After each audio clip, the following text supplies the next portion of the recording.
There are top 5 mistakes beginners, songwriters, music creators have to avoid. The first is try not to change the keys of your music. Focus on one key for your music. Yes, you may tell me that a lot of greatest composers like to change the keys, but there's a rule to follow before you change the keys. But most of the beginner songwriters just change the keys of the music randomly. They start with A minor, they will be switching to B flat major for the next 4 bars. It's not the right way of key change. There's a rule that you have to follow. And you have to know exactly which key that you want to write from the beginning. There's a rule to change the keys. You can go to the subdominant or the dominant. For beginner songwriters, I don't suggest to change the keys at all. Think of a key that you are going to write for your music. From the beginning to the end, focus on this key. Let's say if you are going to write a sad music or creepy music, you stay with minor keys. If you're going to write a upbeat music, a happy music, stay with the major keys. Find any keys that you prefer, but don't change. If you have no idea about the keys or the scales, I believe most of the music creation apps will have the function to set the key before you start. Take GarageBand iPad OS, for example. You can always set the key before you start, and then you can start writing the music out of the scales that is present there on the screen. So the safest way to write the song with the right key is that to pick any notes on the exact scale. So for example, if you're going to write a song out of A minor harmonic has A, B, C, D, E, F, G sharp, A, B. So you just pick any notes out of this scale to start create your music. This is the safest way. Maybe it can be less creative at the beginning in your opinion, but once you get used to the keys, you don't have to especially do this. Second mistake you have to avoid is that you ignore the existence of metronome. It doesn't matter which music creation apps or digital audio workstation that you're using. Any apps like this must have a metronome for you to write the music. And you must follow the metronome when you start writing music.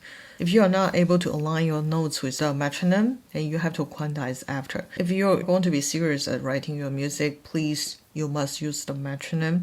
You must decide the right key signature for your music. For example, if you are going to write a dance music, you can do 3/4 or a 6/8, like 6 beats, 1 2 3 4 5 6, or you can do the 3 beat stuff, 1 2 3 1 2 3.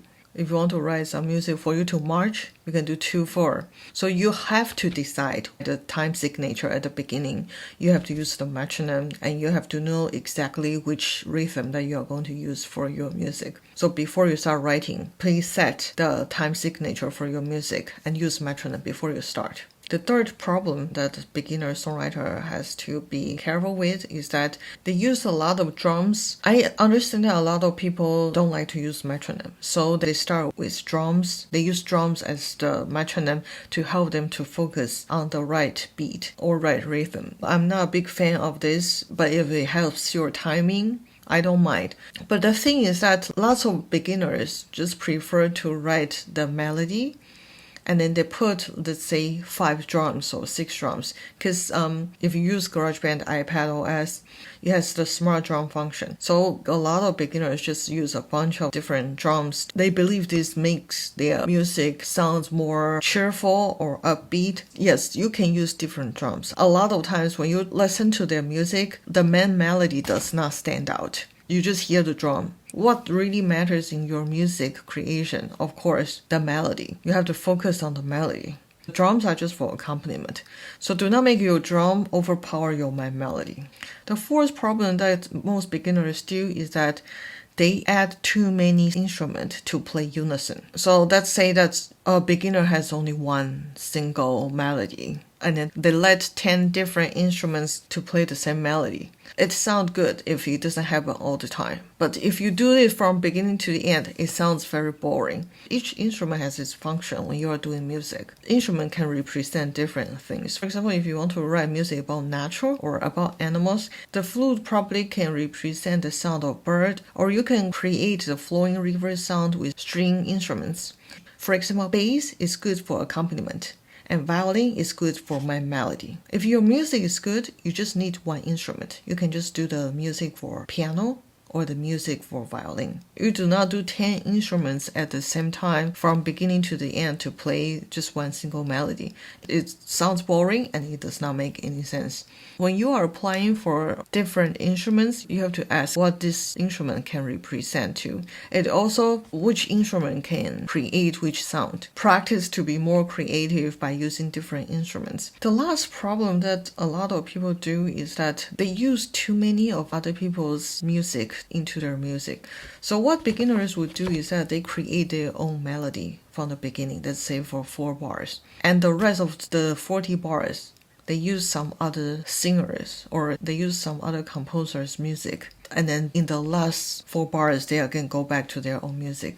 So 97% of the music is not this person's music, it is someone else. This is called musical plagiarism. I understand that you have a lot of copyright-free loops or plugins, but it doesn't mean that you use them from beginning to the end. And don't make it as a bad habit, because once you have that bad habit of using someone else's idea, you use exactly the same notes, the same music arrangement of someone else's idea, you will have very big trouble in the future if you start releasing your music. So this is one of the big things that I don't approve. I always try to ask students not to use too much free loops or plugins. Try to think of your own melody, even if it's not the best one. Because the more you think, the better it gets.